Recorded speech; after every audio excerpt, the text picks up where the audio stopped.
जय हिंद साथियों स्वागत है हमारे YouTube चैनल पर। साथियों आज हम रेलवे भर्ती परीक्षा 2024 के लिए प्रीवियस ईयर क्वेश्चन पेपर लेकर आए हैं, जिसमें हम जीके जीएस के 40 महत्वपूर्ण प्रश्नों को डिस्कस करेंगे।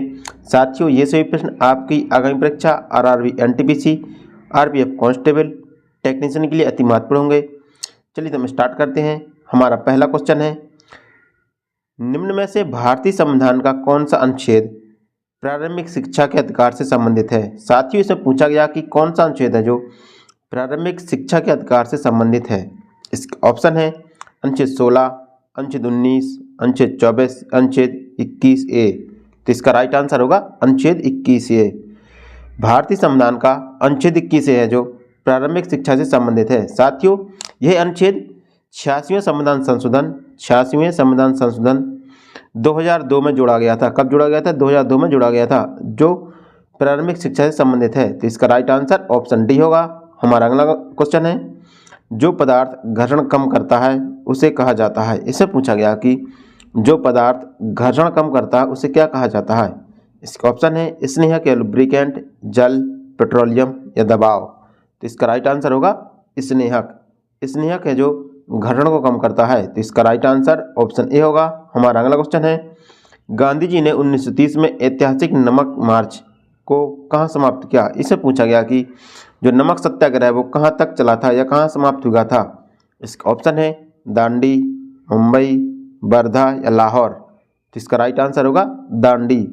गांधी जी ने 1930 ईस्वी में एक ऐतिहासिक मार्च निकाला था जिसे नमक सत्याग्रह के नाम से भी जाना जाता था। वह दांडी तक चला था। तो इसका राइट आंसर ऑप्शन ए होगा। हमारा अगला क्वेश्चन है, भारत के संविधान में एकल नागरिकता के प्रावधान को निम्न में से कौन से देश से लिया गया है। इसमें पूछा गया कि जो एकल नागरिकता का प्रावधान है वो किस देश के संविधान से लिया गया है। इसका ऑप्शन है रूसी संविधान से, ब्रिटिश संविधान से, आयरिश संविधान से, जर्मनी के संविधान से। तो इसका राइट आंसर होगा ब्रिटिश संविधान से।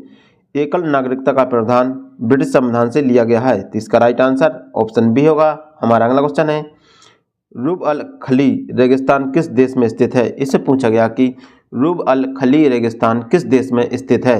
इसका ऑप्शन है पाकिस्तान, मंगोलिया, ईरान या सऊदी अरब।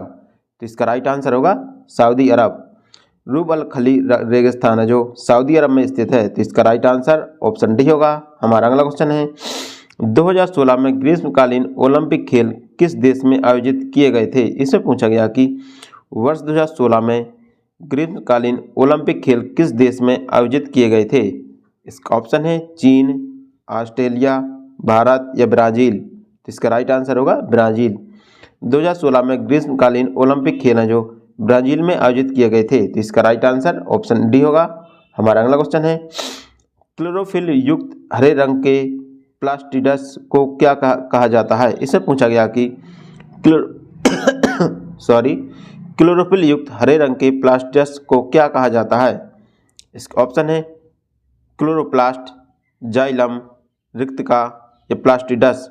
तो इसका राइट आंसर होगा क्लोरोप्लास्ट। इसका राइट आंसर होगा क्लोरोप्लास्ट। क्लोरोफिल युक्त हरे रंग के प्लास्टिडस को क्लोरोप्लास्ट कहते हैं। तो इसका राइट आंसर ऑप्शन ए होगा। हमारा अगला क्वेश्चन है, सीमांत गांधी के रूप में किसे जाना जाता है। इसमें पूछा गया कि सीमांत गांधी के नाम से किसे जाना जाता था। इसका ऑप्शन है सर सैयद अहमद खां, खान अब्दुल गफ्फार खां, सरदार वल्लभ भाई पटेल, अब्दुल कलाम आज़ाद।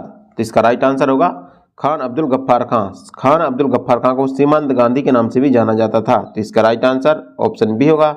हमारा अगला क्वेश्चन है, एशियाई बुनियादी संरचनात्मक निवेश बैंक कहाँ स्थित है। इसे पूछा गया कि एशियाई बुनियादी संरचनात्मक निवेश बैंक कहाँ स्थित है या इंफ्रास्ट्रक्चर निवेश बैंक कहाँ स्थित है। इसका ऑप्शन है बीजिंग, लंदन, इटली या न्यूयॉर्क। तो इसका राइट आंसर होगा बीजिंग। एशियाई बुनियादी संरचनात्मक निवेश बैंक बीजिंग में स्थित है। तो इसका राइट आंसर ऑप्शन ए होगा। हमारा अगला क्वेश्चन है, ऑपरेशन फ्लड किस क्रांति से संबंधित है। इससे पूछा गया कि ऑपरेशन फ्लड किस क्रांति से संबंधित है। इसका ऑप्शन है नीली क्रांति, पीली क्रांति, हरित क्रांति या श्वेत क्रांति। तो इसका राइट आंसर होगा श्वेत क्रांति। ऑपरेशन फ्लड है श्वेत क्रांति से संबंधित है और इसकी शुरुआत 1970 ईस्वी में की गई थी। कब की गई थी? 1970 ईस्वी में की गई थी और इसकी शुरुआत डॉक्टर वर्गीज कुरियन के द्वारा की गई थी। किसके द्वारा? डॉक्टर वर्गीज कुरियन के द्वारा की गई थी। इसलिए इसे इन्हें श्वेत क्रांति का जनक भी कहते हैं। किनको? डॉक्टर वर्गीज कुरियन को श्वेत क्रांति का जनक भी कहते हैं। हमारा अगला क्वेश्चन है, किस खेल स्पोर्ट में गेंद को प्रतिस्पर्धा की टोकरी में फेंकने के का लक्ष्य होता है? इससे पूछा गया कि किस खेल स्पोर्ट में गेंद को स्पर्धा की टोकरी में फेंकने का लक्ष्य होता है? ऑप्शन है हॉकी, क्रिकेट, बास्केटबॉल या वॉलीबॉल। तो इसका राइट आंसर होगा बास्केटबॉल। बास्केटबॉल में प्रतिस्पर्धा की टोकरी में बॉल को फेंका जाता है। तो इसका राइट आंसर ऑप्शन सी होगा। हमारा अगला क्वेश्चन है, गडजात पहाड़ियाँ निम्न में से किस राज्य में स्थित हैं? इससे पूछा गया कि गडजात पहाड़ियाँ निम्न में से किस राज्य में स्थित हैं? इसका ऑप्शन है कर्नाटक, उड़ीसा, गुजरात या मिजोरम। तो इसका राइट आंसर होगा उड़ीसा। गडजात पहाड़ियाँ उड़ीसा राज्य में स्थित हैं। तो इसका राइट आंसर ऑप्शन बी होगा। हमारा अगला क्वेश्चन है, धातु का वह रूप कौन सा है जिसके द्वारा इसे तार के रूप में लाया जा सकता है? इससे पूछा गया कि धातु का वह कौन सा रूप है जिसके द्वारा उसे तार के रूप में लाया जा सकता है? इसका ऑप्शन है श्यानता, आघात वर्धनीयता, लचीलापन या प्रतन्यता। तो इसका राइट आंसर होगा प्रतन्यता। प्रतन्यता के द्वारा धातु को तार के रूप में लाया जा सकता है। तो इसका राइट आंसर ऑप्शन डी होगा। हमारा अगला क्वेश्चन है, वास्को डी गामा भारत कब आया था? इससे पूछा गया कि वास्को डी गामा भारत कब आया था? इसका ऑप्शन है 1506 ईस्वी, 1498 ईस्वी, 1707 ईस्वी या 1600 ईस्वी। तो इसका राइट आंसर होगा 1498 ईस्वी। वास्को डी गामा 1498 ईस्वी में भारत आया था। साथियों, वास्को डी गामा एक पुर्तगाली यात्री था। कौन था? पुर्तगाली यात्री था। वह भारत के केरल राज्य के कालीकट बंदरगाह आया था। तो इसका राइट आंसर ऑप्शन बी होगा 1400। हमारा अगला क्वेश्चन है, लोक संगीतकार मंगड़ियार कहाँ से संबंधित हैं? इससे पूछा गया कि लोक संगीतकार मंगड़ियार कहाँ से संबंधित हैं? इसका ऑप्शन है पश्चिम बंगाल, जम्मू कश्मीर, राजस्थान या केरल। तो इसका राइट आंसर होगा राजस्थान। लोक संगीतकार मंगड़ियार राजस्थान से संबंधित है। तो इसका राइट आंसर ऑप्शन सी होगा। हमारा अगला क्वेश्चन है, मधुबनी कला को के रूप में जाना जाता है? इससे पूछा गया कि मधुबनी कला को किस रूप में भी जाना जाता है? इसका ऑप्शन है Mithila painting, Kalamkari painting, Kalighat painting या गांधार पेंटिंग। तो इसका राइट आंसर होगा मिथिला पेंटिंग। मधुबनी कला को मिथिला पेंटिंग के नाम से भी जाना जाता है। तो इसका राइट आंसर ऑप्शन ए होगा। हमारा अगला क्वेश्चन है, क्रिकेट पिच में दो मध्य स्टंपों के बीच की दूरी होती है। इसमें पूछा गया कि क्रिकेट पिच में दो मध्य स्टंपों के बीच की दूरी कितनी होती है? इसका ऑप्शन है 22 यार्ड, 12 यार्ड, 10 यार्ड या 30 यार्ड। तो इसका राइट आंसर होगा 22 यार्ड। क्रिकेट पिच में दो स्टंपों के बीच की दूरी 22 यार्ड होती है। तो इसका राइट आंसर ऑप्शन ए होगा। हमारा अगला क्वेश्चन है, फ्लोरिडा का जल डमरू मध्य संयुक्त राज्य अमेरिका को से अलग करता है। इससे पूछा गया कि जो फ्लोरिडा का जल डमरू मध्य है वह संयुक्त राज्य अमेरिका को किससे अलग करता है? इसका ऑप्शन है रूस, जर्मनी, क्यूबा या मेक्सिको। तो इसका राइट आंसर होगा क्यूबा। फ्लोरिडा का जो जल डमरू मध्य है या जल संधि है वह संयुक्त राज्य अमेरिका और क्यूबा को अलग करती है। किसको? संयुक्त राज्य अमेरिका और क्यूबा को अलग करती है। तो इसका राइट आंसर ऑप्शन सी होगा क्यूबा। हमारा अगला क्वेश्चन है, अंतर्राष्ट्रीय चावल अनुसंधान संस्थान का मुख्यालय कहाँ है स्थित है? इससे पूछा गया कि अंतर्राष्ट्रीय चावल अनुसंधान संस्थान का मुख्यालय कहाँ स्थित है? इसका ऑप्शन है फिलीपींस, भारत, मेक्सिको या चीन। तो इसका राइट आंसर होगा फिलीपींस। अंतर्राष्ट्रीय चावल अनुसंधान संस्थान का मुख्यालय फिलीपींस में स्थित है। तो इसका राइट आंसर ऑप्शन ए होगा। हमारा अगला क्वेश्चन है, 1825 में वेदांत कॉलेज की स्थापना किसने की? इसमें पूछा गया कि वेदांत कॉलेज की स्थापना किसके द्वारा की गई है? इसका ऑप्शन है राजा राम मोहन राय, स्वामी विवेकानंद, दयानंद सरस्वती या बेलेजली। तो इसका राइट आंसर होगा राजा राम मोहन राय। 1825 ईस्वी में वेदांत कॉलेज की स्थापना राम मोहन राय या राजा राम मोहन राय के द्वारा की गई थी। तो इसका राइट आंसर ऑप्शन ए होगा। हमारा अगला क्वेश्चन है, शिव समुद्रम जलप्रपात किस राज्य में पाया जाता है? इसमें पूछा गया कि जो शिव समुद्रम जलप्रपात है वह किस राज्य में पाया जाता है? इसका ऑप्शन है गोवा, कर्नाटक, केरल या तमिलनाडु। तो इसका राइट आंसर होगा कर्नाटक। शिव समुद्रम जलप्रपात कर्नाटक राज्य में पाया जाता है। तो इसका राइट आंसर ऑप्शन बी होगा।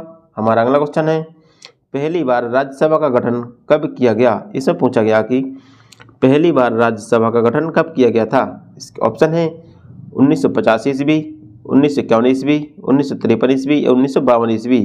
तो इसका राइट आंसर होगा 1952 ईस्वी को। 1952 ईस्वी में पहली बार राज्यसभा का गठन किया गया था। तो इसका राइट आंसर ऑप्शन डी होगा।